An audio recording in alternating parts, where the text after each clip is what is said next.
Good morning, everyone. It's 10:07 a.m. At this time, I'd like to ask Secretary Gladstone to please call to order. Actually, I'm calling the meeting to order. I'm Sonny Ward. Welcome to the California Architects Board meeting. And Secretary Gladstone, will you please call roll? Sure. Sonny Ward. Present. Tien Feng. Present. Brett Gladstone, present. Mitra Kanani. Not here. Sylvia Kwan. Here. Ron Jones. Not coming, I believe. Leonard Minokian. Robert Perriman. Nilza Serrano. Present. And Fuad Suisse. Good. We have a quorum. Thank you.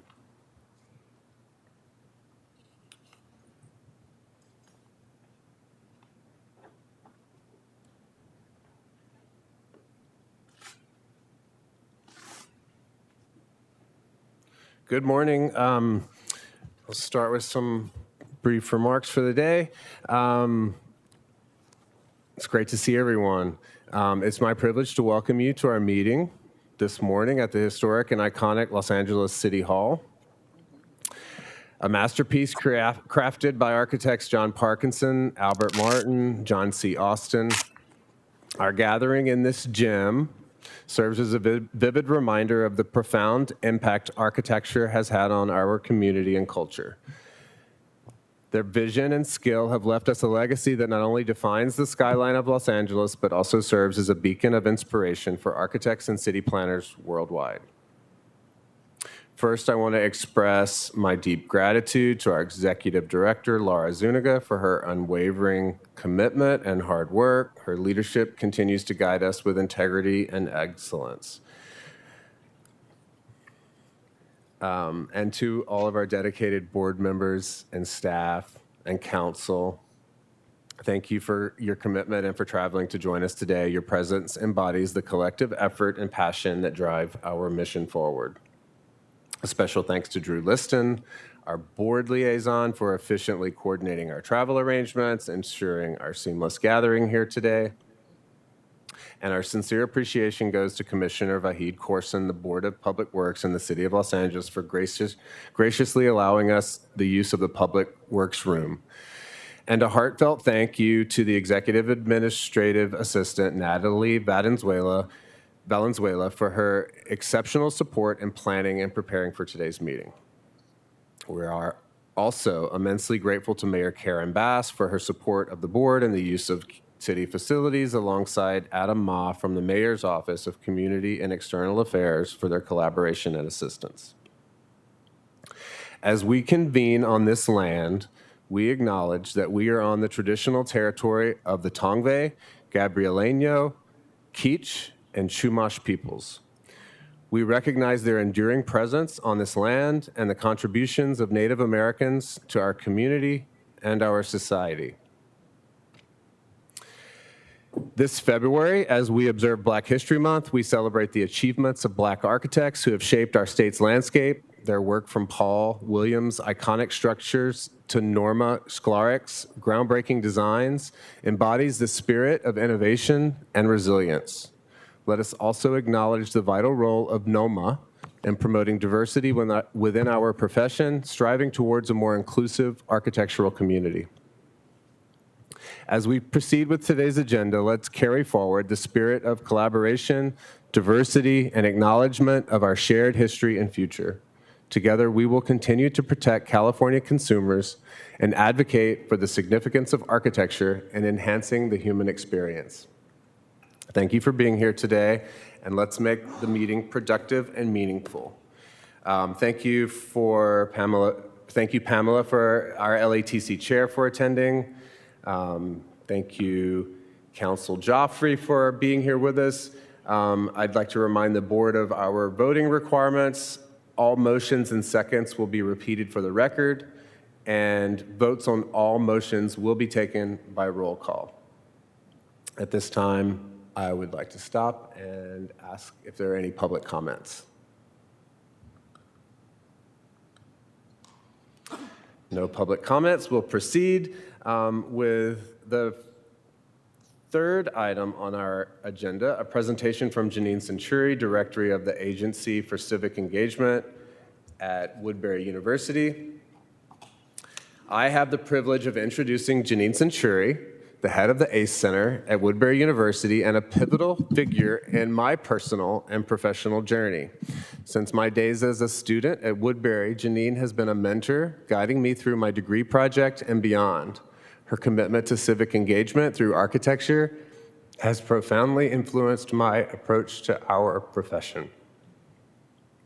Janine's work at the ACE Center embodies the potential of architecture to connect with and uplift diverse and underserved communities. It's a reflection of her belief in the transformative power of design and its role in fostering community development. As a fellow of the AIA and an alumna of the Cooper Union, Janine's career is distinguished by her dedication to educational leadership and her innovative approach to integrating architectural practice with community engagement. Under her direction, the ACE Center has become a model for how architectural education can have a tangible impact on society, enriching both the students' learning experience and the lives of those in the communities they serve. Today, Janine will share insights into the ACE Center's innovative approach to civic engagement, highlighting student projects that address real-world challenges. Her presentation is not just a showcase of the center's achievements, but a call to action for us all to consider the broader role of architecture in society. Please join me in welcoming Janine Centuri, a mentor, colleague, and friend whose visionary work continues to inspire and challenge us. Welcome, Janine. Thank you, Sunny. Thank you very much. Good morning, board members. Hi, everyone. So I'm here to give a very brief presentation about the work that we're doing in architectural education. I'm here representing Woodbury University. Some of my colleagues are here with me. I'm an architecture professor as well as an architect, and I run this unit that is kind of unique in architectural education in that it's about building and working in the community. I would say that Woodbury's identity is emerging as one of working with real people in real places. And in part, it's due to our student body, who are, many of them are, we have 50% of our students are first-generation college students. And so many of them come from diverse communities in and around LA.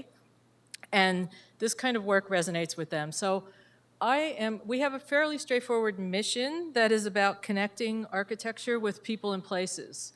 And I'm going to flip through these images very quickly. There's a bunch of them, but I kind of want to just, I'm not going to have time to dive into the exact details on the projects, but I just wanted to give you a sense of what these things are like. So this first project, that's Sunny in there, by the way. And Sunny jumped in and helped the students. So it was a really important lesson because as faculty, we become collaborators with our students.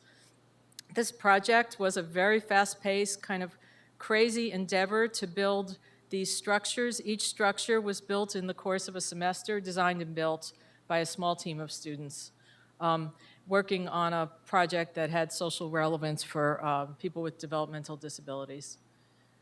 And we also, another ethic in the work is that it's very much about low cost, fast and dirty in a way. We gave them gambrel-shaped sheds that you could get for $1,000 at Home Depot, and they were tasked with reforming those sheds. And so all of the work had to do with this kind of bridging architecture with low culture, DIY kind of values. And then we also drew the work, documented it, and also tried to showcase its beauty. But beauty was never the primary intender. And we got a lot of press off of this work, in part because if you can read the first sentence there, it says something about Sunny's thesis work and working with cardboard structures. So the press was interested in this in part because of the social values, and then the architecture itself was also a gift. The next project, you can go a little quicker, Sunny. This project was working for an organization that helped girls, disadvantaged girls. It was an after-school program. And again, students built these little structures each of those structures was designed and built in the course of a single semester. And there are the girls working in this little kitchen, this ad hoc kitchen that had a water tank and a hose in order for them to clean vegetables. This was a composting toilet room. These structures were extremely inexpensive, and we required them to work with the material of lath, very inexpensive building material. And here, again, is another article where the girls are featured in their environment. So I would say that there's a lot of lessons in this work, one of which is this idea that architecture doesn't have to be super elaborate, and that everyday, ordinary people deserve to have some kind of, sense of architecture in their midst. And so if you could go through the next one. Yeah, so here students were tasked with designing a whole series of small elements in order to predict how this site could be used as a future public park. Very simple structures. This was working with recycled materials, recycled metal. Really, it was a pile of discarded metal from the Parks Department that they turned into structures. And then these things did, have aesthetic value, but that was never the primary focus. But yet, it emerged within their work, I would say. They made a series of benches. They made a series of things that people could interact with. And seeing people interacting with their work in the course of a semester was really remarkable. This one was lives on in a nice way at the John Muir Middle School in Burbank. We worked with Trex, but we used it in its unconventional format, in the wrong side up, because students found that they liked its texture. So here we were making a classroom for the school, and it was also used as a performance space. And the next one is a project that was for a high school in South Los Angeles. This team of 4 students, they were remarkable. They went on to do amazing things after being at Woodbury. One of them went to Harvard, another one went to USC, another one went and worked in a really high-level office. So they expressed themselves through working with high school students. They mentored high school students. They got their input. And they designed this thing that was like a lounge space, sort of like a loaf of bread with slices that slid back and forth. So it was fun to use, but it was also very useful to them. So the next one is with my colleague Kate Roman, who's here. We worked. This one was not a teaching project. This was an internship project. So we combined my architecture students with Kate's graphic design students, and we worked on this cell phone application that would have interviews from the community of Watts. Watts has an amazing collection of cultural artifacts, artists, musicians, etc. So we collected stories, and the stories themselves were really beautiful, and the voices. And so we made an app as a pilot, and we did, through guerrilla style, we installed artifacts in and around the neighborhood that would serve as triggers to the app. And we worked with a local community group in Watts to do this work. And then finally, or just a couple more, this one we turned our attention to Woodbury itself. So Kate and I again worked with a small team of students, and we built a classroom on the campus of Woodbury. So it's kind of a little oasis. People use it for exhibitions, for teaching, for different things. But we tried to just elevate this scrappy piece of land to something a little bit more. Again, it was very low budget. We worked with recycled plastic lumber. We worked with the maintenance team. So here we collaborated with the people who love and care for the grounds at Woodbury. And so they built it with us, but they were also involved in discussing the design and working with the students. So another lesson in, working with people who care for the place itself. And then this next one was a collaboration in part with Sunny. We made these very simple farm stand pieces, and I'm only showing you one of them. There were many that were made, but this was one of the more simple ones with this grad student who, you know, learned that it doesn't have to be this huge thing in order to be effective. And so they made these simple sort of sawhorse-like pieces that had some graphic components that functioned really well, and we offered them for sale at Wachter's Hay and Grain in Ojai, and they sold. They were happy about that.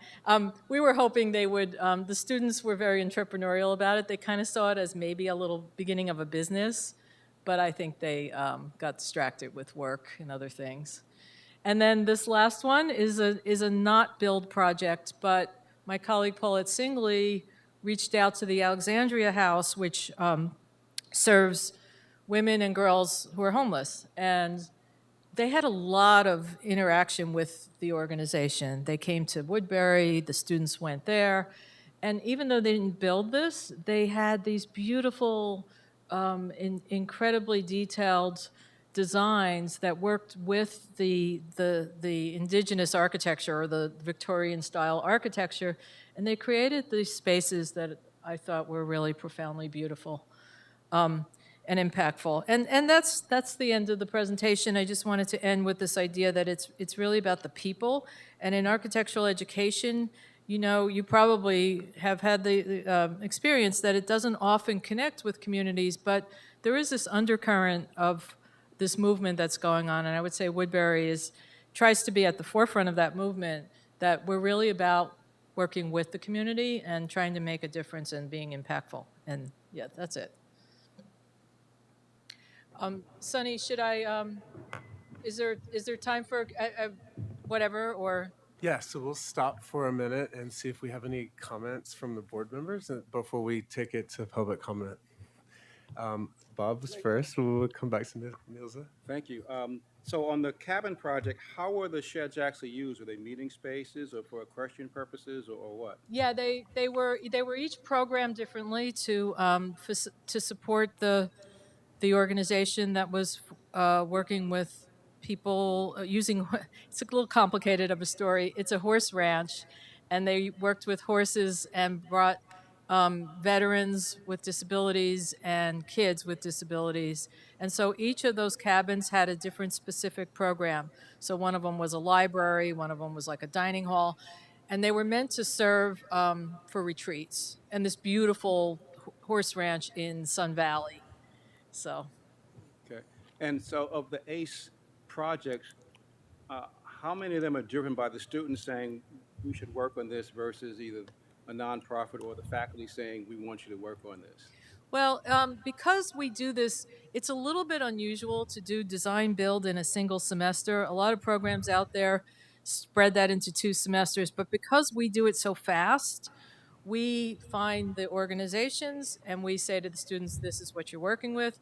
But then they have a lot of freedom to guide the project and to steer it and to design it. And the teams we have found that the teams work best in teams of 3 or 4 because then students are responsible. They don't hide if there's a small team. So if I have some nonprofits that I know of that have some interesting needs like that, I can direct them to you perhaps? Oh, please, we would welcome that and love that. Yes. And we have a lot of faculty, some are here now, who relish in this kind of work, and so yeah, we have a lot of resources. We also raise money, and we've been able to, with the help of my dean, Heather Flood, we've been able to get funds from some of the local architecture offices and others. Yeah. Students don't pay for the materials, in other words. These are all, you know, gifts, donations. Thanks, Member Pearman. Member Serrano. Thank you for your presentation. It was absolutely inspiring. I appreciate the work that you're doing.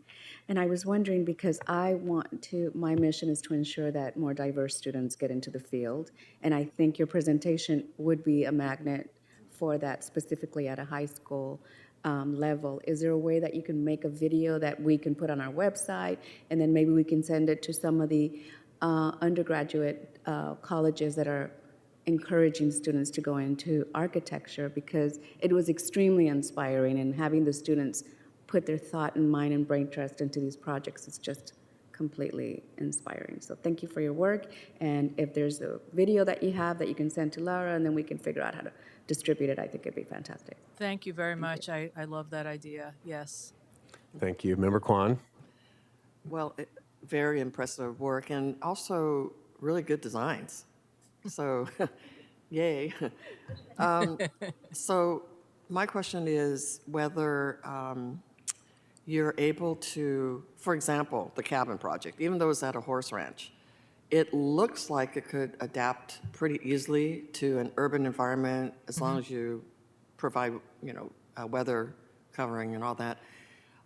We had a presentation not too long ago from a local architect here that worked with the city of Los Angeles to build those little, what do they call them, like tiny homes, Yeah. or little villages. In fact, we saw one on the way here yesterday. I was wondering if you could take that concept as they're about what, 200 square feet or less? They were 10 by 10, 100 square feet. Ooh. So you okay. could put two of them together potentially. There you go. And maybe get this idea because they look so beautiful. Right. And if you can make them a little more practical and useful, maybe the city of Los Angeles might want to take you up on it and build some prototypes. That's a really inspiring thought, and I think Sunny and I have had some of these kinds of conversations, but thank you, I'm inspired to think about that, yeah.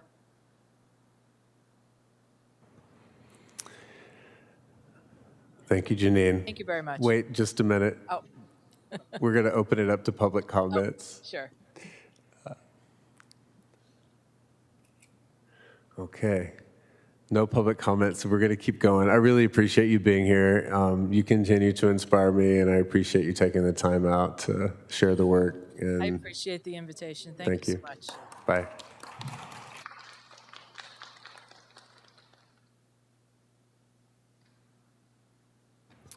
Okay, this may seem this may seem odd, but this is how it works.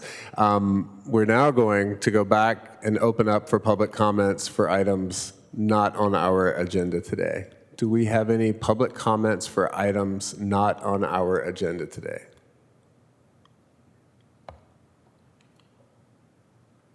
Great, we'll keep going. We're on agenda item E, review and possible action on board meeting minutes. May I ask for a motion to approve the December the 1st, 2023 board meeting minutes? Serrano, so moved. Member Serrano has made a motion. May I have a second by Member Kwan? We'll stop now and ask for public comments. There are no public comments. Secretary Gladstone, would you please take a vote, roll call?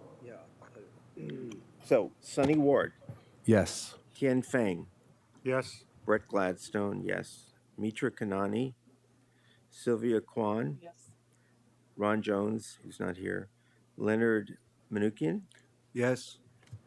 Robert Pearman, Nils Serrano, Yes. Fuad Suisse. Yes. Okay. All but two who are absent. Motion passes. We've accepted the minutes.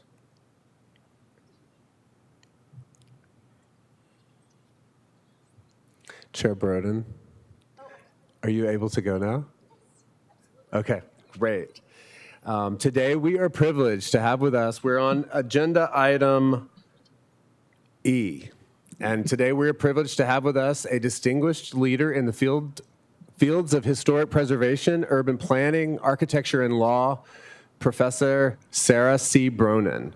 As the 12th chair of the Advisory Council on Historic Preservation, confirmed by unanimous consent of the United States Senate, Chair Bronin's work embodies a profound commitment to fostering equitable, sustainable, well-designed, and connected places.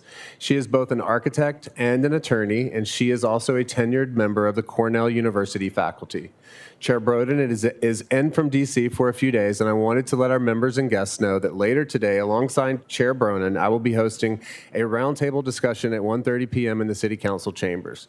This crucial dialogue on implementing the new ACHP Housing and Historic Preservation Policy Statement here in California and nationwide will include leading preservation leaders and housing groups aiming to forge a path toward more inclusive, sustainable urban development alongside historic preservation. Please join me in extending a warm welcome to Chair Broden. Thank you, Chairman Ward, and thank you to members for including me today. I really appreciate the opportunity to be here. And as an architect, I appreciate the work that you're doing to ensure that our profession continues to uphold the highest standards of excellence and service to the public. I wanted to talk just a little bit today, in light of your roles here, about the roles of architects in the historic preservation framework, a little bit about our agency, and about one specific issue that we are considering right now at the agency for your information and to answer some questions. So I'll talk for a few minutes very broadly, and then hope we can exchange a few ideas and dialogue. So the role of the architects in the council, as Chairman Ward mentioned, I'm an architect. He's an architect. We have the architect of the Capitol and others among our 24 members who represent this profession.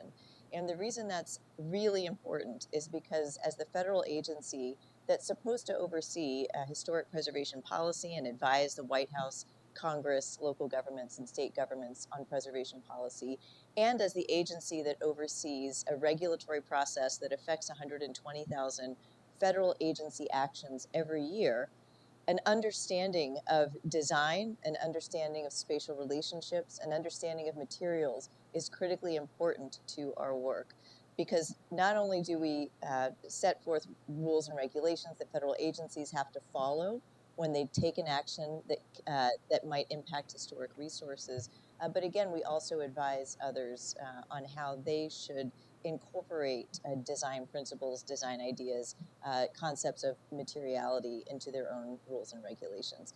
So it is really a hybrid of law, rules, architecture in the work that we do at the agency. So the agency itself, as I mentioned, it's an independent federal agency with 24 members. 9 of them are federal agencies, as well as the architect of the Capitol. Sure. Sure. 9 of them are federal agencies, including the architect of the Capitol. We have 8 presidential appointees, including Chairman Ward and myself, a governor, a member, a representative of a tribal nation, and representatives of 3 nonprofit organizations, the National Trust for Historic Preservation, the National Conference of State Historic Preservation Officers, and the National Association of Tribal Historic Preservation Officers. That regulatory process that I mentioned we oversee is called Section 106. That's its nickname, part of the National Historic Preservation Act that created us and created that process in 1966, where as a country we decided that historic preservation was an important value for all of us. So with that in mind, and given our advising role and our regulatory role, I wanted to just turn to one of the many things that we're doing. Actually, this topic, the topic of federal historic preservation standards, cuts across a lot of the policy issues that we've been tackling over the last year during my tenure at the Advisory Council. So in 2023, we did adopt 3 policy statements, which is a record for the agency, I guess, in its existence. The first one was on burial sites, human remains, and funerary objects, and essentially told our federal agency partners, as well as anybody else, state and local governments and other public-facing institutions, private developers, and others, that the sanctity of burial sites is of utmost importance, and discussed not only the legacy of the past, both with regard to poor treatment of these sites, especially those associated with underrepresented communities and tribal nations, but also, so in recognizing that history, trying to forge a new approach to descendant communities. The second policy statement we adopted was a climate and historic preservation policy statement, which I hope presented a new perspective for the federal government to take a leadership role in pushing for flexibility in the way that historic preservation treats adaptation and mitigation strategies. So thinking of the many climate change issues that you're facing here in California, things like flooding, how do you raise historic buildings? How do you fortify historic sites? Can you change historic landscapes in order to make sure that historic places can endure?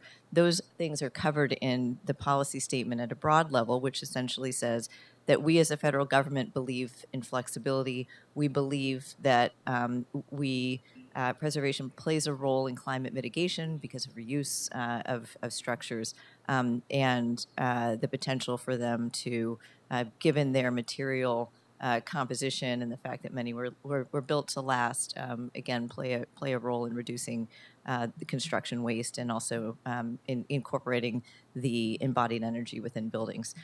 So that climate statement, again, flexibility and standards, it leads us to that third statement, which is a statement that Chairman Ward mentioned that we'll be talking about this afternoon with a wonderful group of local and statewide housing and preservation advocates, hoping to find some common ground between the two.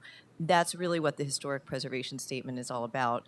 It, for the first time, says that the federal government, is not only a promoter and should be a promoter of the conversion of existing buildings for housing, affordable housing, but also all housing, really taking a holistic look at the housing market and identifying strategies that preservationists should encourage, including increased density in historic districts, improved and more flexible guidelines for infill construction, and missing middle housing, parking requirements, and sort of that array of local and statewide rules that have actually converged together, unfortunately, to destroy historic places and at the same time hinder our housing supply.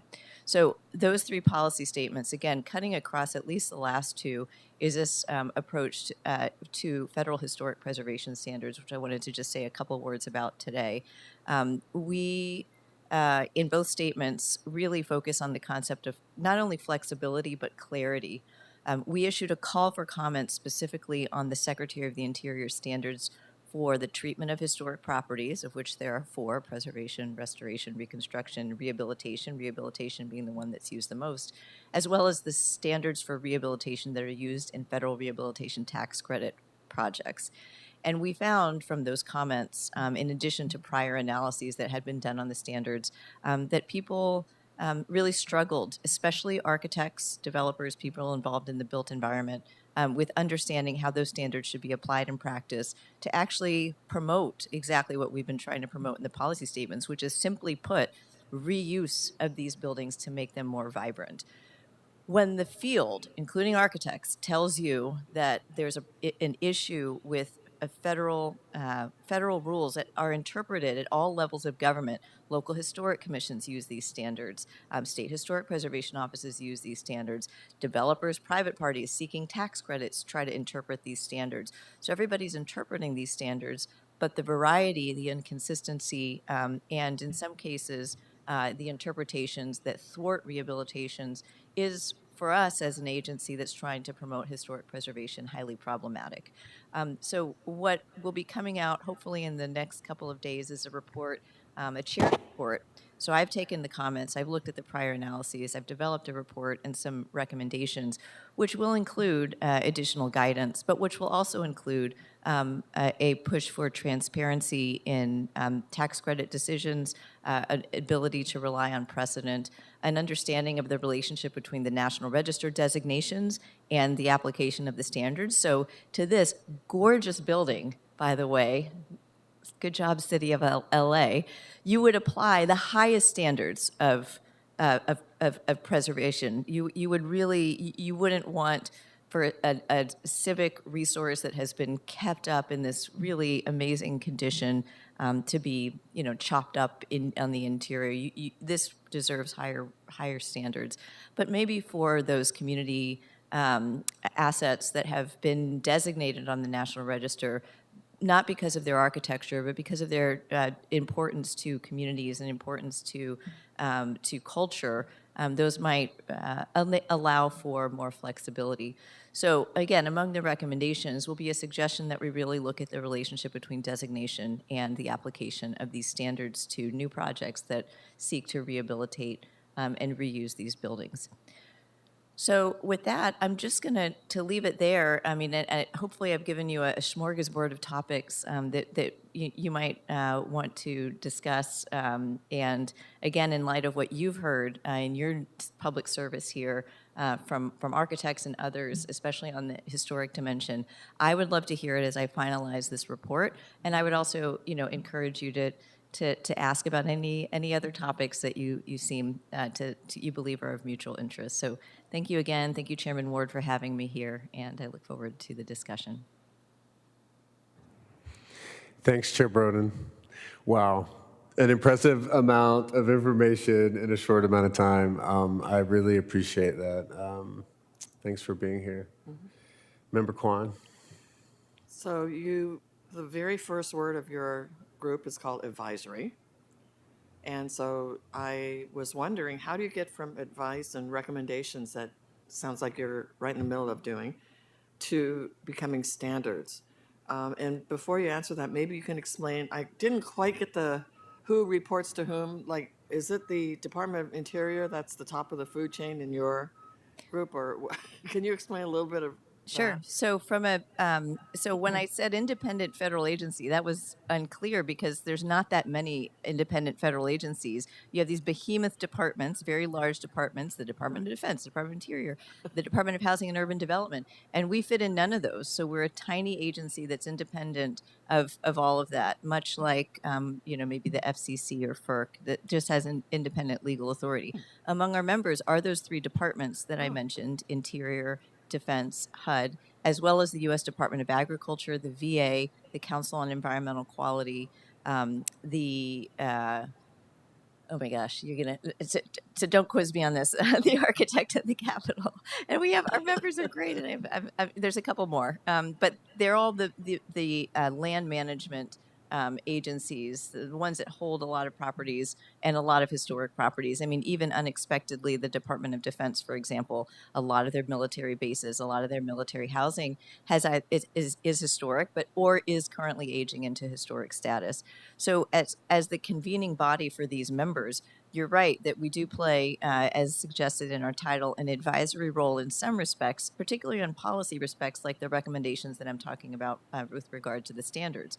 Our hope for that is that my report, which is to our members, which includes Interior, of course, which promulgates the regulations for the Secretary standards, and the other members who have provided us with comments about how they interpret and have challenges or not with interpreting the standards. The report to them is intended to spark dialogue, and I do hope change. And I understand that the Department of Interior has called for, in its own centennial document for the Park Service, a revisiting and modernization of the standards. And I know that there's goodwill in that agency to try to move things along, and hopefully this will provide the meat on the argument that will help them to make this a priority in the years ahead.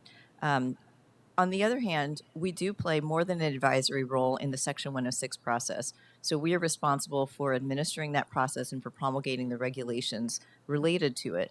And what that means is that just as the interpretation of the standards may help Interior to clarify some or to take action, the advisory council can take its own actions on the way we interpret the standards in our process.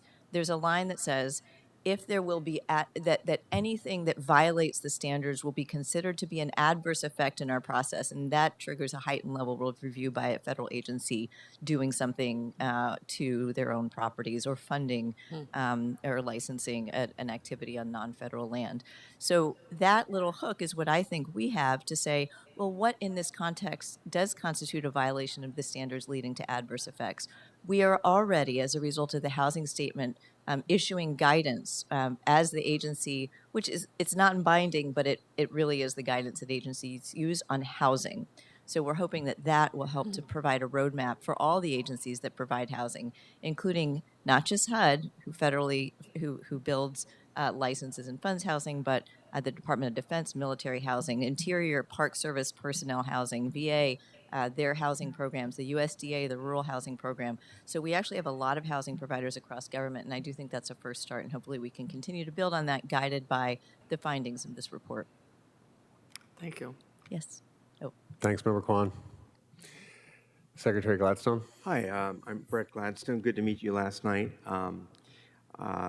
Very impressive. And I think it's very interesting that you have a law degree and an architecture degree. I don't think I've ever met a person with both. And it's particularly interesting because as a land use lawyer myself in Northern California, without an architecture degree, I certainly have a lot of architectural issues come up in my practice, and preservation, because San Francisco is an old city. I face a lot of historic preservation law issues in the city, and one of them is how local preservation officers in the city interpret the Secretary of Interior guidelines, as they're written so broadly, and some of them are hard to apply in big cities, particularly older cities. And there has been a movement to have localities adopt their own version of the Secretary of Interior guidelines, or citing the guidelines and then explaining more to those who practice in architecture and law how those guidelines might apply in a city. For example, a hilly city might have very different rules from one that's very flat. And I wonder if there's been movements to create additional guidelines that interpret the guidelines that are local. so great question. The Park Service itself has 4 different kinds of guidance that it issues to interpret the standards. So they, of course, as you point out, have promulgated in regulations very broad statements as to what a preservation treatment is, or a rehab treatment, a reconstruction, or a rehabilitation, reconstruction, preservation, restoration. I'm sorry.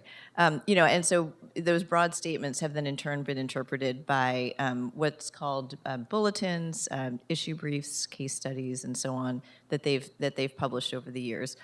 So that has happened to some extent. But what I heard in the call for comments, which was over 300 pages of public comment, was that more guidance is needed. More guidance to make sure, for example, that a property owner in San Francisco is not treated differently than a property owner in LA for the purposes of something like a local review. Of course, local governments have their own powers to adopt whatever they want, but the idea, at least for people who work in multiple jurisdictions or preservationists who want to see, a region sort of come together with common goals and principles in mind, greater consistency across jurisdictions is welcome. For certified local governments that are certified through the federal program, they do have to adopt some kind of guidelines. So in my professor role, I did a survey of the cities with historic district regulation. The majority of them do reference the Secretary's standards for rehabilitation, primarily in the regulations themselves, at least from our representative sample. And so I think that does speak to the fact that the federal government does have a role to play, even recognizing local government sovereignty and home rule and all of that in trying to help make sure that for those communities that we've awarded certified local government status, which gives them access to grants and other entry points into the federal preservation program, that there's some more consistency among those. So, I guess that's all to say, acknowledging local power to adopt, again, whatever guidelines they want. From our perspective as an agency, it's preferable to include, to try to have a little bit more consistency in the application and according to our policy statements, particularly when property owners are trying to respond to climate change concerns or trying to create housing. And those are 2 priorities that we've really pulled out and informally in policy adopted a flexibility approach to those to achieve those other values. Thank you. Yes, thank you. Yes, I'll just follow up with that as well. There's now a beautiful federal agency policy that small, local, state jurisdictions can reference and point to in all of their interactions with their local preservation groups. So that's what's so powerful, I think, about this new statement. Member Feng.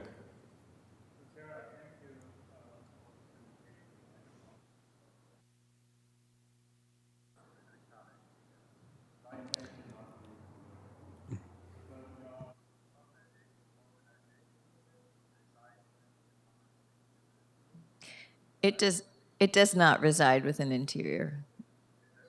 Does not reside within Interior. It's independent.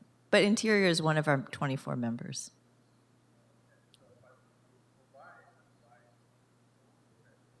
It's in the National Historic Preservation Act that our role is, in fact, to evaluate aspects of the Federal Historic Preservation Program and provide that advice. And over the years, that's taken different forms, but in the sort of broader evolution of the agency, I'm only the second full-time chair, and so taking maybe a little bit more initiative, trying to understand for both the agency's sake and my own sake as chair, what role that takes on. Maybe I've been more active in mining that language in the statute to try to provide advice.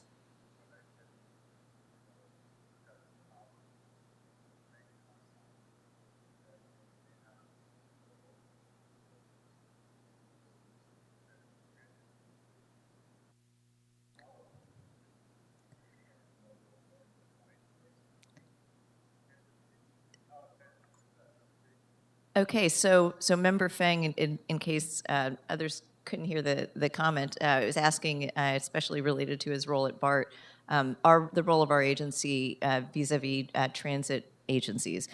So every transit agency, or I would assume almost every transit agency in the country, does receive federal funding. As a result, actions that are taken by transit agencies all over the country are swept into the Section 106 review process to the extent they're federally funded.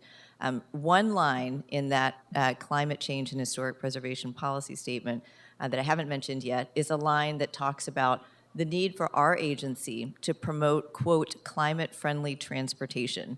I think you can't there's biking, there's walking, there's mass transit that I would include in those categories. And so for me, taking that language that I view as a directive from our members to explore relationships in the Section 106 process with the Department of Transportation and others to streamline and fast-track public transportation projects is a priority for me. I've talked about this at public ACHP meetings, the desire to do that. It will be on our next round of committee meetings. And essentially what I am trying to do to work with DOT is to identify those types of material projects, the specific things like awnings, things like signage in historic stations, things like additions, ADA accessible additions, for example, to transit stations. Are there some suite of specific project types that we can fast track in order to both weigh historic preservation concerns in an efficient manner, but also to promote what I view as a mode of transit that's extremely relevant and important for historic communities, and that is public transit. Because if you look at where public transit nodes have developed, of course, there are the new ones like MARTA and DART, which are creating their own density around them. But in historic cities, the Bay Area, those transit nodes are in historic places. So when you strengthen those, you're strengthening the vitality of historic places. I think these two go hand in hand. And so that is something that we are working on right now, is trying to identify those types of projects that can accelerate your ability to get people riding BART and your ability, I think, in turn, to help to make sure that the historic places served by your system are well used and well loved and easily accessed.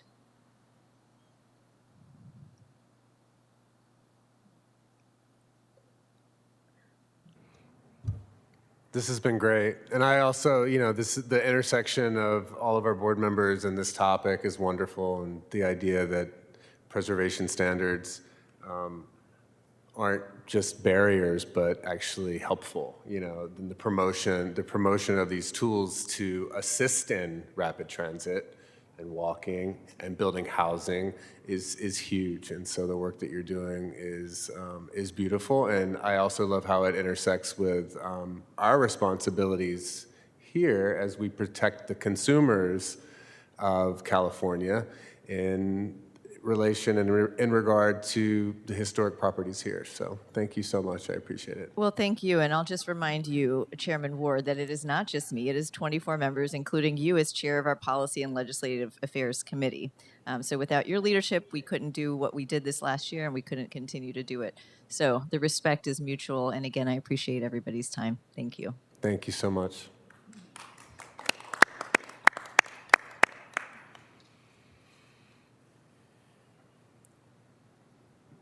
If we could take public comment. Yes. Thank you, Council. We will open up for public comment on the presentation. Do we have any public comments? I see public smiles, so that's good. So thank you. All right, we'll keep moving. Now to business. Let's move to item G. Review, discussion, and possible action on a proposal to increase statutory fee caps. I'd like to ask Director Zuniga to make this presentation to us, please. Hi, good morning. So you have a handout in front of you. This is not in the board packet, so everyone should have it. It's starting with the fund conditions. So I'll just start with a little bit of background information. So the board raised its, can I raise this? Application and renewal fees last year by regulation. So for the most part, we are at the cap of our fees, and our fund condition is fine at this point, as you can see by the fund condition on the first page here. But because the board is going through sunset review this year, it's the opportunity to look at any statutory changes that we need to make.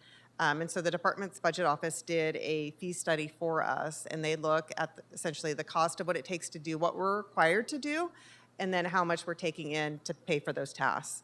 So Matt Nishimini, who is the budget analyst that did this, isn't able to be here today, but he did do a presentation last week for Sunny and Brett. So they had the kind of the background and discussion of these items, and we went over some questions and then refined the information presenting to you today.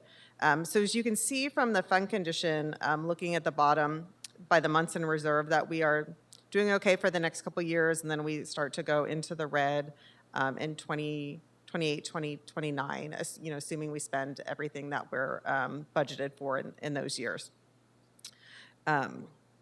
One thing I do want to highlight to you that you'll see is in the renewal fees, which is under revenues, transfers, and other adjustments, the second item, you can see sort of a decline in a bit in the renewal fees. And as the board remembers, we started issuing retired licenses about a year ago. We hadn't done it for a couple years as we set a fee by regulation. And when we did that, the board chose to set the fee at $40, which is a little bit less than it costs us to issue those licenses, but it was a policy decision the board made.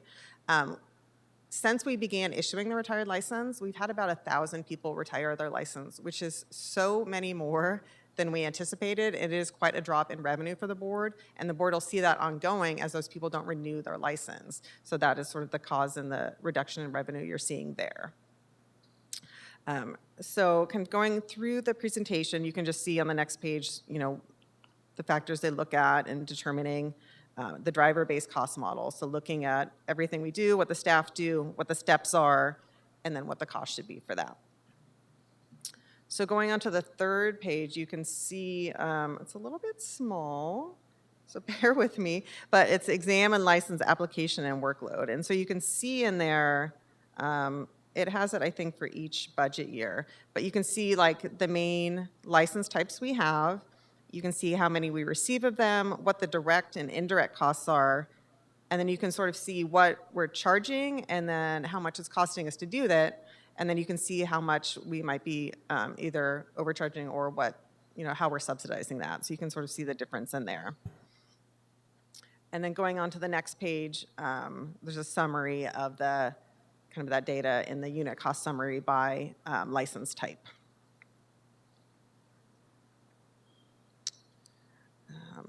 And just to note, in the renewals, that we do have peak and off-peak years for renewals, and so that's why there's sort of the fluctuation by year in the renewal data.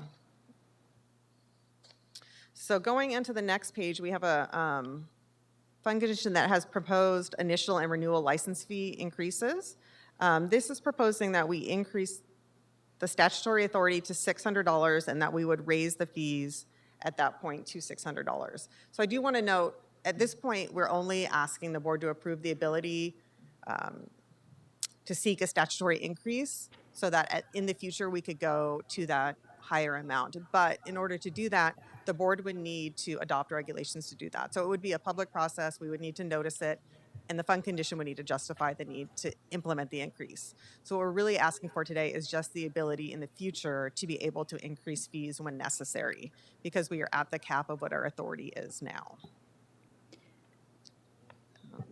So those are kind of the highlights. There's a little bit more information breaking down how much it costs us to do each task. One thing to note is, as part of this, we're looking to increase the retired license fee from the $40 to, I believe, $100, $150, to try to stem sort of the loss in revenue from that. And then also, one thing we do now, maybe about 40 or 50 a year, is we issue certified license histories for a variety of reasons. People will request them. We don't charge for that now. It is a bit of a workload, so we're seeking a $40 fee to cover those costs. It's kind of the highlights of the information here. Members have any questions? Or maybe if Yeah, do you mind if I frame our conversation? Okay, so I just want to remind you guys, I realize that this discussion is around the possibility of a price increase. And I know that we just recently had a price increase. It was a difficult conversation. But we're not voting on raising any fees or prices today for, we just need the ability. Like, it's our responsibility as we're sworn into office to keep the board solvent. And so we need to at least set ourselves up for the ability to even have the conversation of fee increases in the future. So we're not raising any prices or fees or changing anything. We'll have those much tougher discussions down the road. Today, we're simply giving ourselves the ability to be able to make a decision and have the conversation in upcoming board meetings. Is that a fair? Yes, that's fair. And I would like to put it off as long as possible. We try to be conservative in our spending, and hopefully it would be even beyond the projection of July 1, 2027, and it could go later than that before we would need to implement an increase. And potentially we wouldn't go to the 600. There could be a stepped up increase. And again, in the future, when we have the tougher conversations, we can loop other problems of, well, first of all, you've done a great job in running the board very efficiently. Like, she's already saved a lot of money. Just from a functional standpoint, we're doing about as best we can do at that point. I mean, we're down to salaries at this point. But anyway, I'll open up. I want to start with Member Serrano, and then I'll come to Secretary Gladstone. Thank you. Thank you, Laura. I think your presentation was great. I think as board members, we have a fiduciary responsibility to ensure that we keep the lights on and that we also take proactive steps to ensuring that our budget balances. So with that said, I'd like to make a motion to approve staff's recommendation for the possible increase in the future. Thank you. Secretary Gladstone. May I second, or is that premature? Premature. Okay, well, I'd like to make a comment, ask a question. Laura, I don't know how my fellow board members feel, but when you do that investigation and analysis, it would be great to see analysis of how much it would be per year in increases to reach the total amount that we set through legislation. For example, if we set 700 as legislation, how many years would it take, at what amount per year, to reach the point where we charge 700?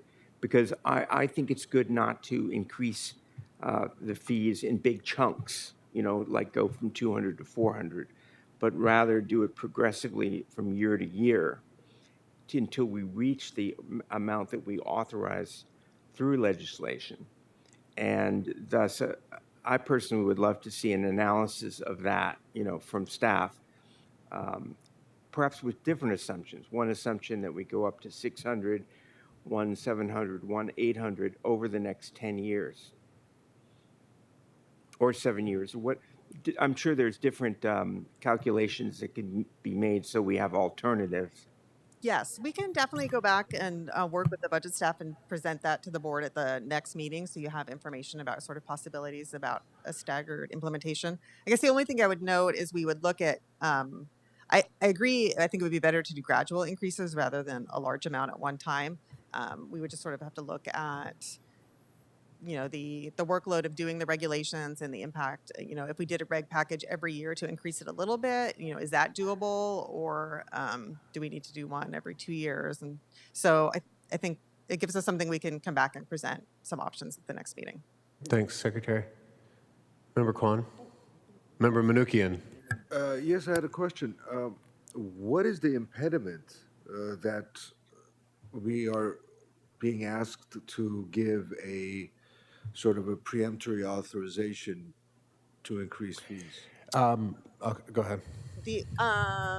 Well, we need to adopt this, and then we need to seek legislation to increase the cap on what we're authorized to charge. So our statute provides that we can charge up to $400 right now, and so we're looking to increase that in statute so that later on by regulation we could go up to that amount when needed. In addition to that, the timing right now, we happen to be working on our sunset review. And so these are working in concert to get that information, and just the amount of work that it takes to make these regulatory changes or legislative changes, as this would actually be, is pretty great. So it's much more efficient. And we know the issue exists. We can see it in the spreadsheet. We see when we become insolvent pretty soon. And so we know that we're going to have the conversations. And if we wait too long, it'll be too late. It'll take us too long to get the legislative ability. What we're doing is basically we are buying ourselves lead time. That's what we're doing. That's right. We're just setting ourselves up for the conversation that we know we're going to have. Okay. Now, That's right. Yeah, we're definitely doing it a little bit earlier than we normally would, but because we're in a sunset review year where the legislature takes the time to review the program, it just seems like the opportunity to ask. if I may, in addition to different hypotheticals in terms of what that cap might be, have we ever thought about bootstrapping the fees to the CPI or the inflation? That's a good question. There was legislation, I think, in like maybe 2018 or 2019. I forgot to bring it with me, but Assemblymember Lowe had a bill that would have allowed the boards to increase it, tying to the consumer price index. And we didn't have to go through the full regulatory process to do that, and it didn't go anywhere. I don't know that there was a lot of opposition to it. I think it was just sort of wasn't if the math successful. of it, if it pencils out, it's Yeah. a good idea. If it doesn't, irrelevant. I can So- see if there's any other interest in doing that, and it certainly would be helpful for the boards. In the conversation that we had when Matt presented this to us, we definitely began the conversation of researching other forms of income. So that will be part of any future discussion about this. We'll, like I said, we're not voting to increase fees today. We're providing ourselves with the ability to have this one tool of increasing the fees, but my hope, it would be a drag. It's hurting people. And because the Architects Board, in comparison to other boards, has so few members. We have 20,000 members, where I forget, as far as lawyers and barbers, there's so many more licenses held in those boards that they're able to spread the cost of running the boards across many more licensees. And so we're at a disadvantage because of that. So that's just one factor of many. But we'll be studying and looking at all of that. But we're just providing ourselves with one tool in the tool belt. I'm hoping that we'll eventually find other forms of income. Right. Member Kwan. Okay, so both of my colleagues on either side of me have already really brought up the points that I was going to do, but let's combine them. First of all, the legislative process is difficult to understand at best. And I will say that I don't understand why there was a $400 maximum when that's a hard number, and the economy doesn't quite work that way. We have CPI index. That's the reason we have a CPI index, is so that we can follow the actual cost of things. So I'm just asking a rhetorical question, which is, why was there a $400 max? It doesn't make any sense to me, because it's a hard number that has no reason to exist, except that there was an earlier number that was less, okay? And now we're going to go to another hard number, which is just totally random, has no sense in the real world. So I liked what Brett brought up, and I liked what Leonard brought up, which was some kind of a gradual increase based on an index that is that has logic. So I think that ends up being the CPI idea, and it will take us where it needs to take us, which is to match the cost of doing business for this department. So now you know, you don't have to explain it right now, but I'm sure there's some complicated explanation and formula to go through legislation. But in the real world, if we can get this to work, whereas a logical, for example, right now we say 400 works, but it's only going to work for another X number of years, right? So starting from this day, if we can begin the CPI process, it'll get us to whatever the number should be at the time it should be there, because it matches the economic situation at the time. So anyway, I hope that we can get some rationale. May I ask- I agree. Rationale. Okay. Thanks, Member thank you. Kwan. I'll come back to you, Secretary. Member Fang, and then Member Suisse, then Member Pearman, then Member Secretary Gladstone. Member Fang.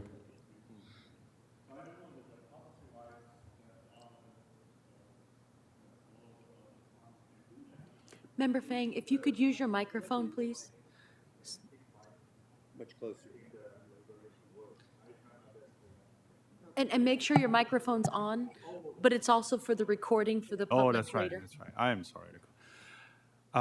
So the fee has to be cost-based, right? That's the regulation, that's the problem. So you have to project the cost of how this department that process the work and determine the fee. Is this the policy, right? If we can not deviate from this policy, it's harder to pursue the model that you suggested, have an automatic escalation each year, and it will be much better. And most of other, structures will use that incrementally increase based on couple of facts. Right. And even our budget is built that way. It projects a 3% increase in costs every year from the state level. So it is the way all the boards operate, where they have an authorized range. But it doesn't mean we can't explore if there are other ways to do it or operate within that range rather than the way we're Okay, doing it now. so we can explore it. Okay. Member Suisse. First, I have a question and then some comments. So when was the 400 last implemented? How long has it been? We went from 300 to 400 in July of last year. Of last year? Yeah. Okay. Okay, I just want to agree, with the comments made by the board members. The sooner we can increase, the more incremental it can be spread out over a number of years. And, the more advance notice we can give to the public and members so they can be aware of it, I think the better for the plan to be approved. That's a good point. And Pamela Brief, our LATC chair, reminded me that LATC is sort of a good example. As you might remember, LATC last year had to seek a statutory increase that came before the board, and it was a significant increase because their fund condition had gotten into close to being in a deficit. So they went from, I think, $400 to $700 as an increase. And it's partly due to the smaller size of the licensed population to spread out those fixed costs. But yeah, we're trying to avoid getting to that situation. But before I go to Member Pearman, I'll add on to this as well that the Landscape Board is operating at a deficit. So that's one of the reasons we're headed where we're headed. And so that's, again, I think that's a much tougher conversation for today that we're not prepared to have, but that conversation will need to be had really soon, how we integrate all of these different topics into the decision about fee increase. So it's right there. Member Pearman. First, just to note that the much larger state bar, I just got to note that they're looking at Maisie in 1 year trying to raise their fees almost double to certain categories of lawyers. So we're certainly doing in great shape financially, and we appreciate that. Member And Pearman, secondly- if you could use your mic, please. Yeah, I am. And secondly, were you suggesting, was this retired licensee loss a one-time hit, or are you suggesting we should revisit the reduction that we did? So it's an ongoing reduction because they pay $40 one time to retire their license. So we're not seeing that $400 they would have been paying every other year to maintain that license. Because most architects don't give up their license. They were still renewing it even if they weren't necessarily practicing because they generally don't want to let it go, and they would go to the retired status so they could use that.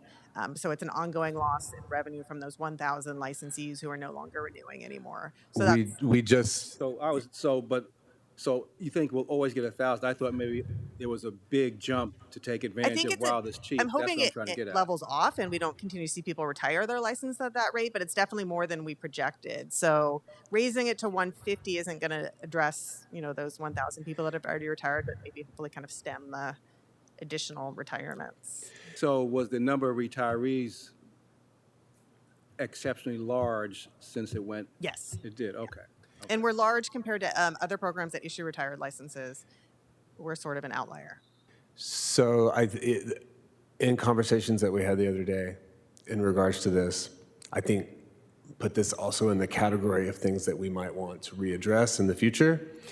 Reason being, yes, it was much more popular than we expected. There does seem to be a bump in the numbers. However, it's a really good deal. So I think it will continue to create this lag, and this may not be where we want, again, in this conversation that we have, where we get our income, but just so we're all aware now, one of the issues is that by having this and being able to use the word architect, people are still making money in the professional field. And so that might be where we need to discuss the rub here, is that it's a for life $40 fee, and maybe we didn't think that through. Before I come to you, Member Manukian, Secretary Gladstone, okay, he's... Last question, I promise. Speaking of lawyers, attorneys pay a graduated bar fee. I don't suppose architects do. I'm sorry, I couldn't hear you. A graduated, in other words, a younger lawyer pays less, a lower fee. Older attorneys pay a higher fee. I think I'm up to like $1,000 a year, So which is fine. Don't worry about me. But we do have a form of that built in already to our fee structure, but that absolutely could be part of our conversation. Where we, remind me which one of our fees we keep subsidized, more or less. Not the licensure fee, but the top two fees, Tim.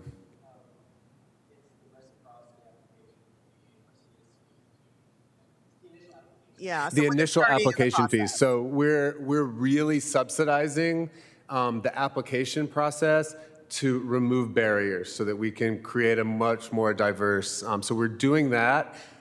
It's possible and feasible. It seems complicated that we could definitely look at it. tier it up, but we could totally look at that and add that to the conversation. I think all these things are fair game. Unfortunately, what I'm seeing, though, is that most of the things that we're talking about in conversation are all fee-based to our licensees. So the protection of the consumers is on the back of the very people that we're licensing, which is, and as a percentage of average income for architects, we're one of the highest in the Consumer Affairs Board. So your fee to become licensed as an architect, as a proportion of your income, is the highest on the board. So we have a real issue here. It's a problem. We need to take a look at it. We need to look at new income streams, whatever we can do. But right now, today, we just need the tool. Yes, sir. Member Swayze. Thank you. have we looked at other sources of revenues? For example, charging a very small percentage on permit applications and collecting the fee through cities and government entities. You're speaking my language. We'll definitely be talking about that. We'll Yeah, put you on that committee because I think that's a brilliant idea, And- and I want to do it.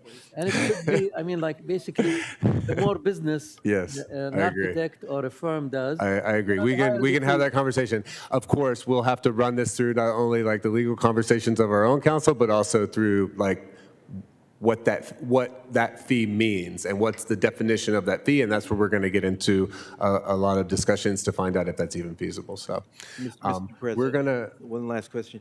Did anyone mention the idea of out-of-state registration going higher? That's in reciprocity, and absolutely, is part of we're that. undercharging right now, and we're gonna. And part of the thing that you're gonna vote for today, we're gonna give ourselves the ability to increase that reciprocity fee. Absolutely. Yeah. Yes. Okay. So, Council Joffrey, do I need to accept a motion first before we go to public comment, or do I need to take public comment first? Either way, it's always a good time for public comment. However, because the motion was never seconded, but discussion continued, we'll need to restate the motion. Okay. So, Secretary Gladstone, would you like to restate your motion? I think it was. The motion was made by Niels Serrano. Nilza Serrano, would you like to restate your motion, please? You make a motion to approve? Yeah, I'd like to make a motion to approve staff's recommendation for the possibility of us increasing the license fee in the future. Thank you. Does that accurately reflect what we're voting? I think so. Yes. Okay. I'll second. Second by Secretary Gladstone. We'll open up for public comment.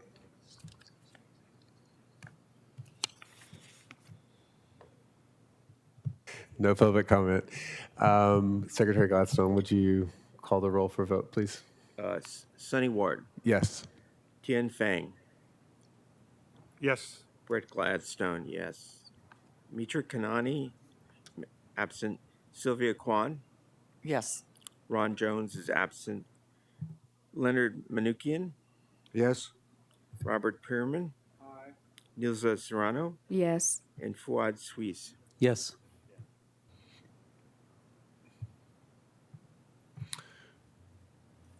Does the motion pass? And yes.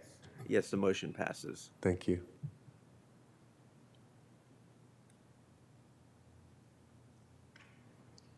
We're going to cruise right along to agenda item I. Executive Officer Zuniga, will you please give us a presentation? Just to note, we're skipping item H as we don't have anything to present on that item. Okay, so the executive officer report, this is in your packet, so I'm just going to run through the highlights. Let's see, LATC is going to meet next month, March. The LATC as an advisory body has the ability to meet remotely, still using WebEx, unlike the board, so I'm asking them to meet remotely due to the state's freeze on travel and spending. So information on our budget, which we just discussed. We're getting close to the next release of the next phase of applications in our business modernization project where they'll be available online. On to the next page, we have some information on outreach. We conducted a webinar on this NCARB score validity policy, and then I think and then one on January 18th regarding on CE requirements, and thanks to Mr. Ward for attending that as well. There were lots of comments and questions during that one, but I thought that staff did a good job on it. We have some more outreach coming up with NCARB. They're going to be meeting at some community colleges in California. We have one in Sacramento next week that staff will attend the presentation.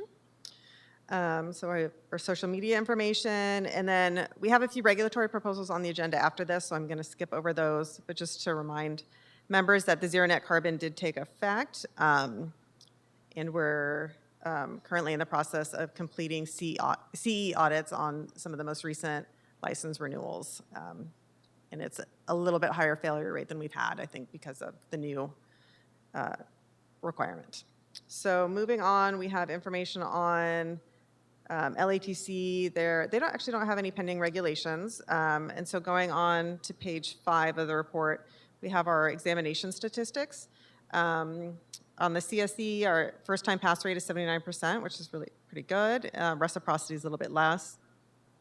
Underneath that, we have California candidates' performance on the ARE. But then on to the next page, you can see a comparison between California candidates and the national pass rate. So California, I think as we usually see, we are lower in each division, and it varies by the division. And then going down to landscape architects, they have a similar first-time pass rate for their CSE.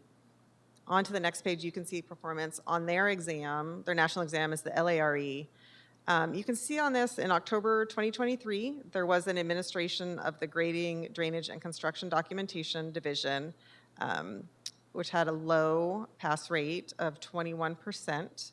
The total number of examinees at 71. So just a few things to highlight on this. It's a relatively small population of people that we're basing the percentage on, but you can see if you look further down at the national rate for that, it's also pretty low.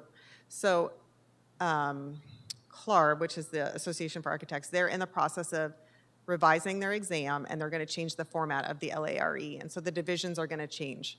So when that changes, there is the possibility that some candidates who have not completed the exam are going to lose partial credit because the divisions change and how they match up don't translate into the new exam. So this was one last administration of one division to see if candidates who hadn't been able to pass it yet could pass it and not lose partial credit. So they potentially had people taking this division that weren't necessarily ready for it, but were trying to gain that credit before the exam transition. So we think those are kind of the factors that led to a higher fail rate than normal.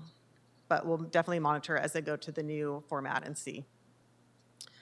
So moving on to enforcement, you can see our complaints. The number of complaints were higher. You could see in the prior quarter as we had more CE audits during that period as we have the peak and off-peak, and we were a little bit backlogged in our CE audits, so we had more in that one particular time period, which is why the complaints were higher. Then going on to the next page, you can see the numbers for LATC. LATC does not have CE, so there aren't audits that would impact their numbers. And then after that, you can see our enforcement actions, the citations, which also get posted online. Members have any questions? Member Pearman. Just as the result of the travel ban being lifted, but supposedly there was some sort of alternate steps the state would be taking, did that impose any burdens on us to deal with that? Because supposedly the replacement was to sort of encourage diversity and LGBTQ understanding. Does that impose any requirement on us as a board to kind of meet that? So we have the ability now that the statewide travel ban on traveling to certain states has been lifted to request out-of-state travel to different events. But we did have an out-of-state travel request into the budget that was released on January 10, and it was denied due to the governor's freeze on spending. So hopefully in the future, we will have more flexibility. We don't have it right now. Does that answer your question? No. Oh. But I thought the ban was lifted, but there was language creating some sort of advisory board, and the idea was to replace the ban with the state aggressively trying to promote more understanding. There is some sort of advisory committee that was created, to sort of educate. I'm not as familiar with that, but I can provide an update at the next meeting as to kind of the other part of that legislation and what's happening with it.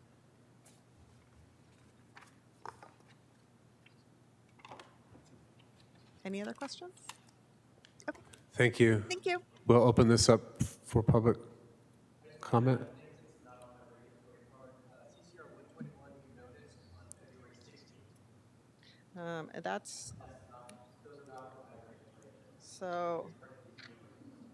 That is on page 2 of the report, and 121 is reciprocity. Making some changes to that language. Thank you. Could you come up to the mic? We can't hear you.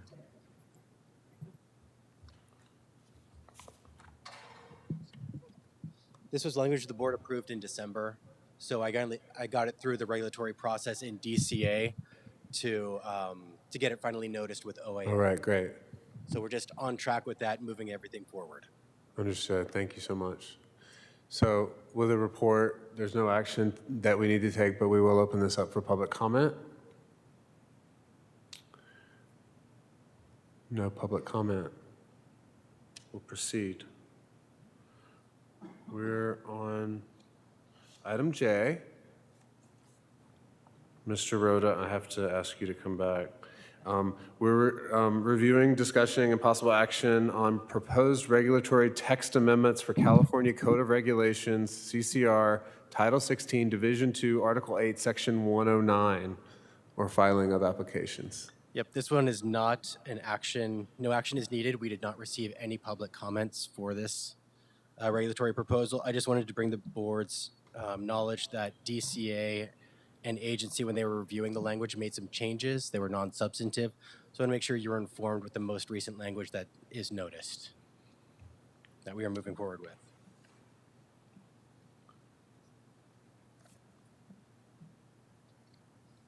And the language is highlighted online, so you can see clearly what was, it was moving around some language to areas where it made sense. Do we have any board member comments? No action is necessary. These were non-substantive changes, so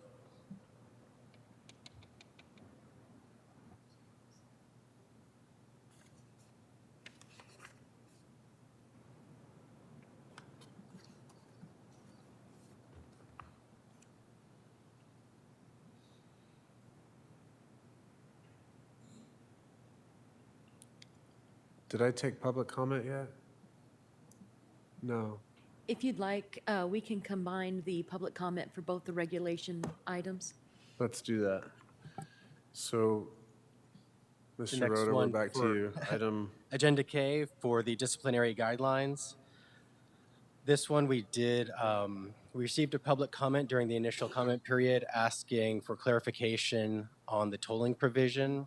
During that conversation, we discovered that there was a typo in there where it listed landscape architecture instead of just architecture.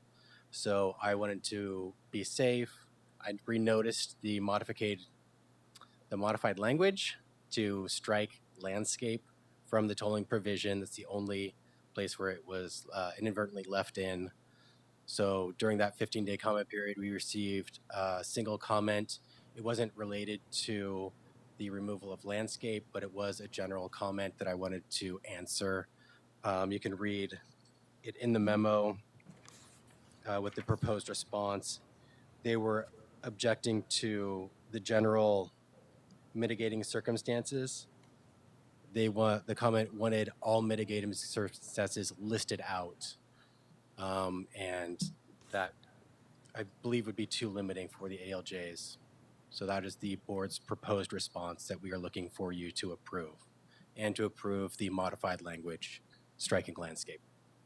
and what's the staff's position on his comment? The proposed language is staff's position. Okay, got it.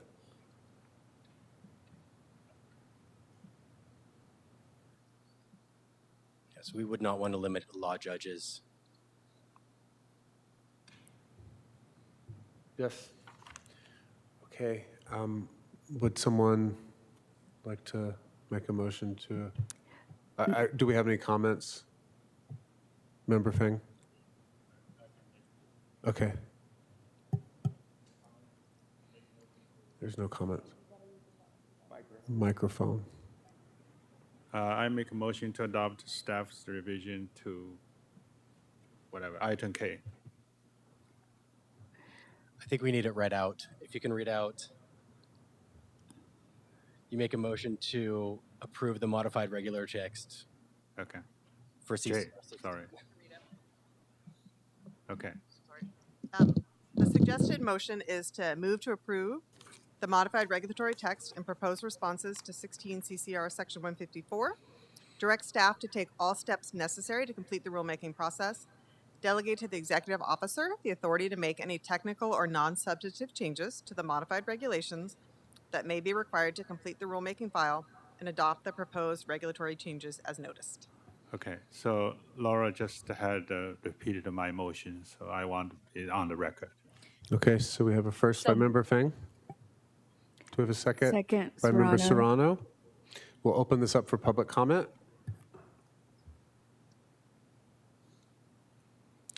There appear to be no public comments. Secretary Gladstone, would you please take a vote call? On this motion, Sunny Ward, Yes. Tian Fang, Yes. Brett Gladstone, yes. Mitra Kanani, absent. Sylvia Kwan, Yes. Ron Jones is absent. Leonard Manukian, Yes. Robert Pierman, Nielsa Serrano, Yes. and Fuad Suisse. Yes. And that carries. Thank you. And thank you, Executive Officer Zuniga, for reading that motion. If I had turned the page, I would have found it. So thanks for putting it in my paperwork as well. I appreciate it. We have come to our final, well, no, we have 3 more items, but near our final.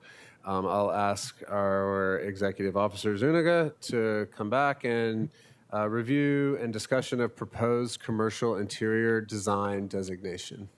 Thank you. So this, there is language in your packet under item L. This is just an informational item at this point. I wanted the board to be aware.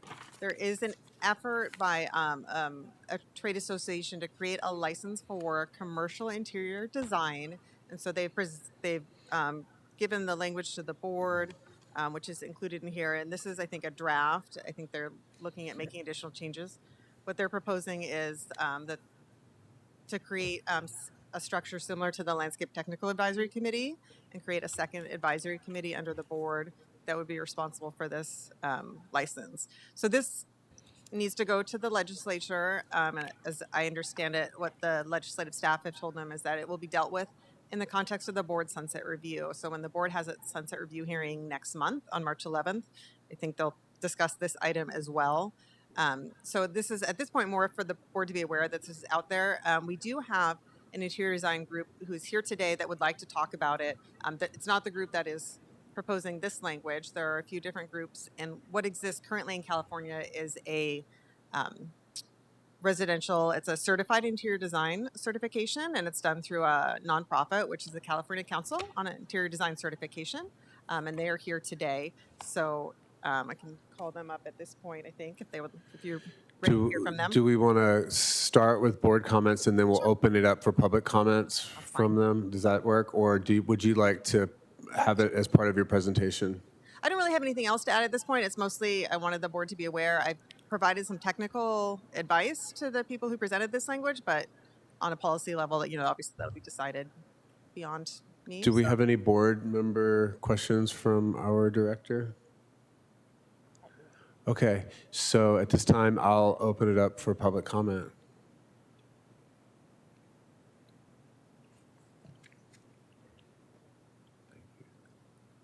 Hi, Board. Thank you for having me. My name is Rose Wiebe.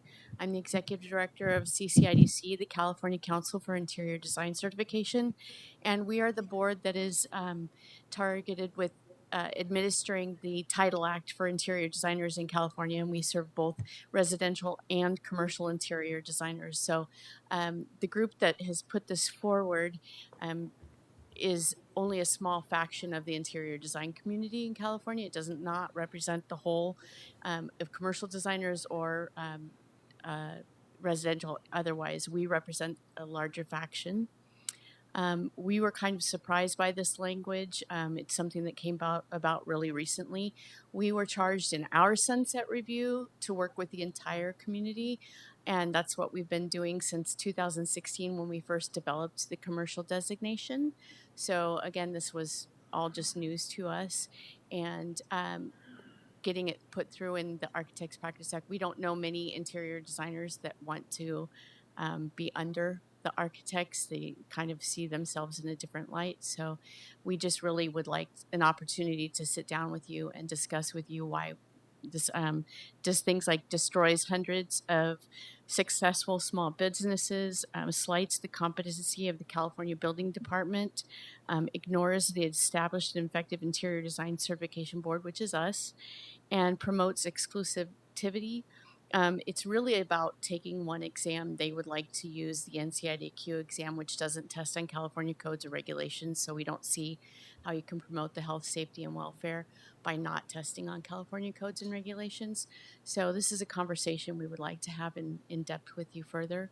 I'd like to ask our board president or board chair to come up and address you just briefly, but thank you for your time.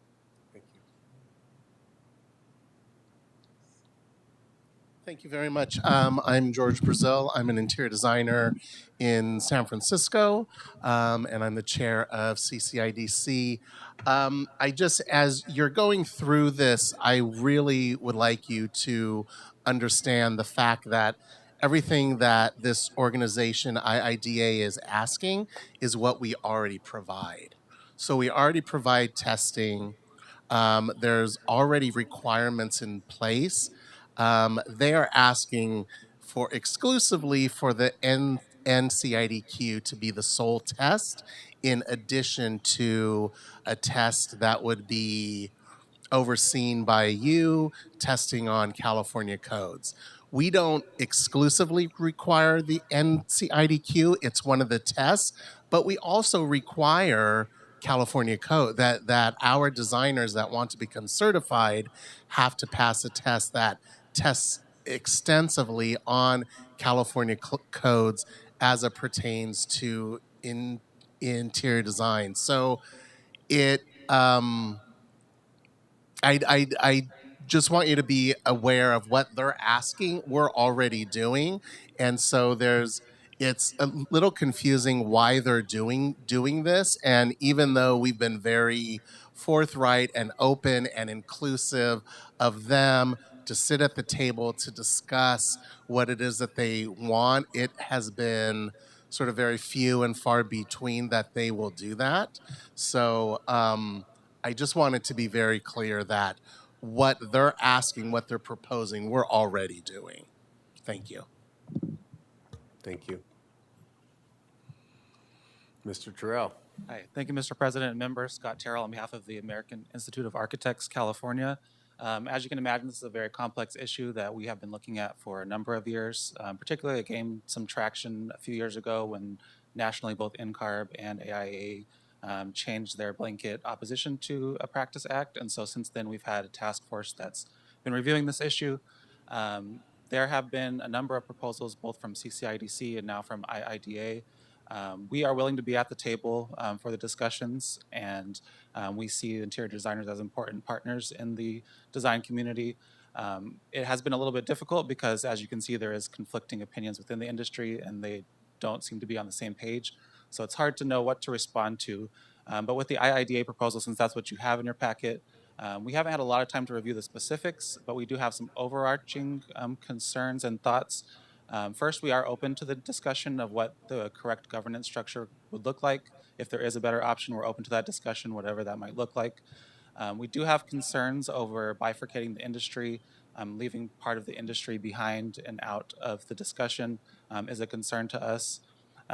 This proposal is to create a separate title for commercial interior designers and a separate board, and we feel that that could create some consumer confusion. There is not a clear definition for commercial anywhere in the business and profession code sections, or a clear understanding of what that means, and so that's a concern to us also for consumer confusion. There was talk about the NCIDQ exam. We are supportive of the NCIDQ exam being a requirement. We think that is the clear national standard, similar to the ARE. And there was even a study done between NCARB and NCIDQ boards to compare the two tests and the similarities between the two. So we are supportive of that. So I think there's some things and proposals from both organizations that we are looking at, and we're looking forward to being at the table, but we do have some concerns, and we wish for this not to move forward too quickly. There's a lot of implications that could come from these types of changes that need to be well thought through. So we're hoping that they'll take their time and bring everybody to the table. And I think that's all I have for today. Thank you.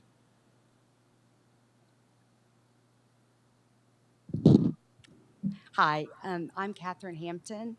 I am a certified interior designer with commercial designation. I am an interior designer primarily. The majority of my 35-year plus career has been in commercial corporate interior design. I have started in an interior design department within an architecture firm in Dallas. I am NCIDQ, I've taken the NCIDQ. I was thrilled when I was able to get my commercial designation through the CCIDC. I pull permits in the city of Los Angeles. I've pulled permits in Orange County. I've pulled permits in Long Beach for non-structural, non-seismic projects.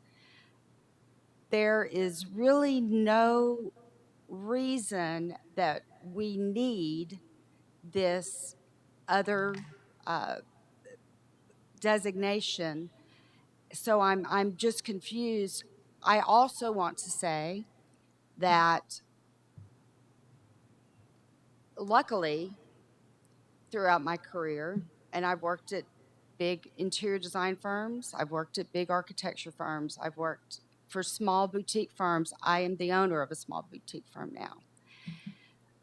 March of 2020, I was doing a law firm up in San Francisco. Everything stopped. I'm not a big firm with big corporate clients that have projects funded for years to come. My work stopped. My commercial work stopped. Thank heaven that I had experience in other project types such as residential. I am now doing mostly residential. And so I see this breaking up of the expertise into commercial and residential as nonsensical. It's not anything that is in the you don't have a commercial architect or a residential architect. So I am 1000% in support of certification and testing of interior designers at whatever level they need to be tested at for whatever career path that they have. But I find that this approach that's happening is very divisive. It's damaging to my profession, and I would enjoy the opportunity to discuss this with you further. Thank you very much.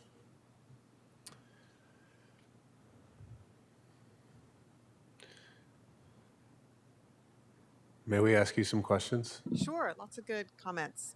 So, Yeah, one of the last comments that really resonated with me was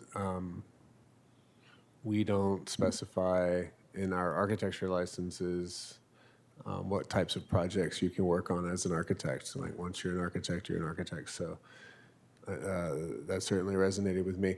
But I think we're a little bit past that conversation. So I wanted to just come back to you to get a better idea of when you say this is out there, where is it, who's sponsoring it,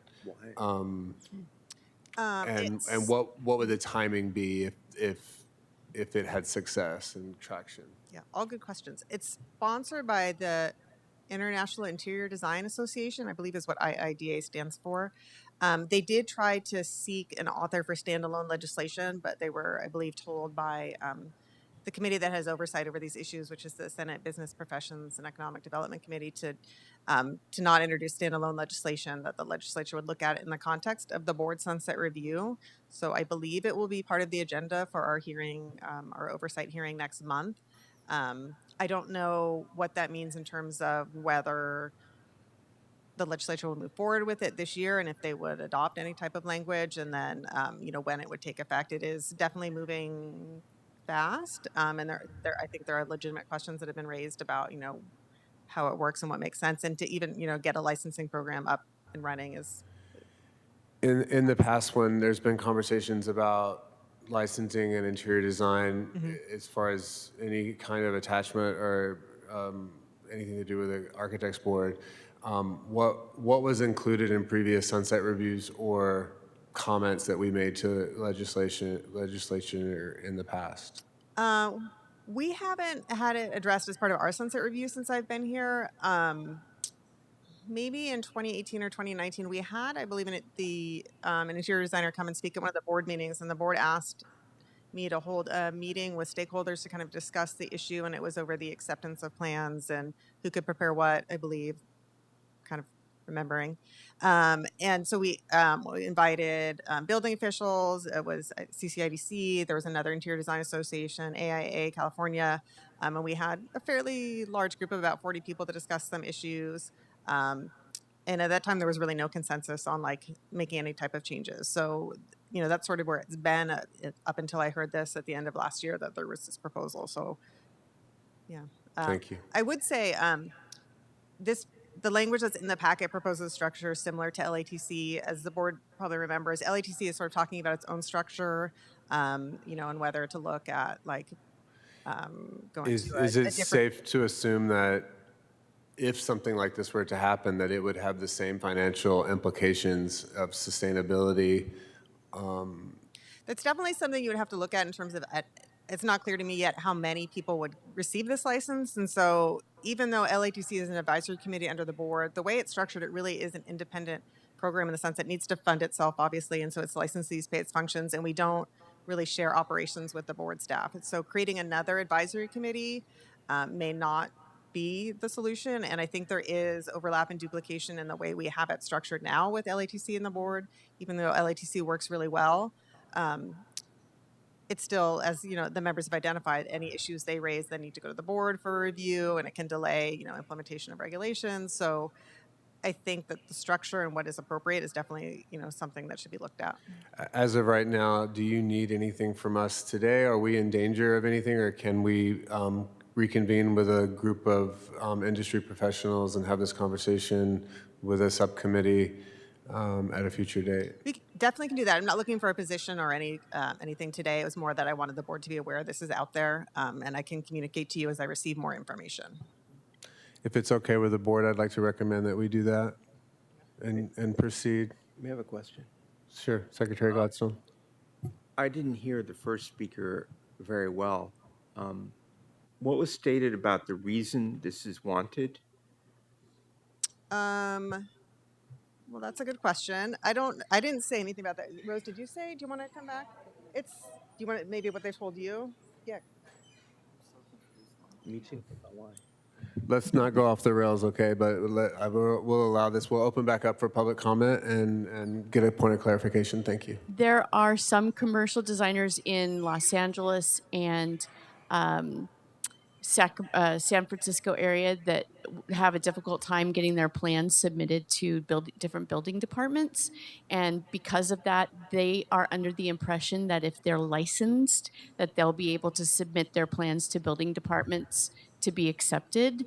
So that's kind of what started this whole thing. But it doesn't give the, you know, as you all know, the building department is the Right. ultimate say in that. Someone would then have to facilitate that and so require. Thank you very much. I'll work with our executive officer to come up with a subcommittee and a plan for having a meeting with the industry players here. So that's okay with you guys. We'll continue. Back to you, review of future meeting dates. Item M. Sure. I didn't put a schedule in the packet, and I believe our next meeting date is tentatively, if I'm remembering, Friday, June 7th, which would be the week before the NCARB annual business meeting, so the board could review resolutions and candidates to make a recommendation. Is it the 7th? And we discussed meeting in the Bay Area as our next location since we're in Southern California today. So I will probably survey members next week to confirm the date and identify a potential location. Thank you. Do I need to take any public comments on that, Council? It's always a good time for public comment. Do we but have yeah, any it's an item public on the comments agenda. about our future meeting dates? And thank you for our public members. We appreciate you guys. No public comments. And we do not have a closed session today. So item N, there will be a mail-in ballot, so be prepared for that soon. And it's time to adjourn. Member Serrano, would you please take us out? Thank you. Thank you, guys.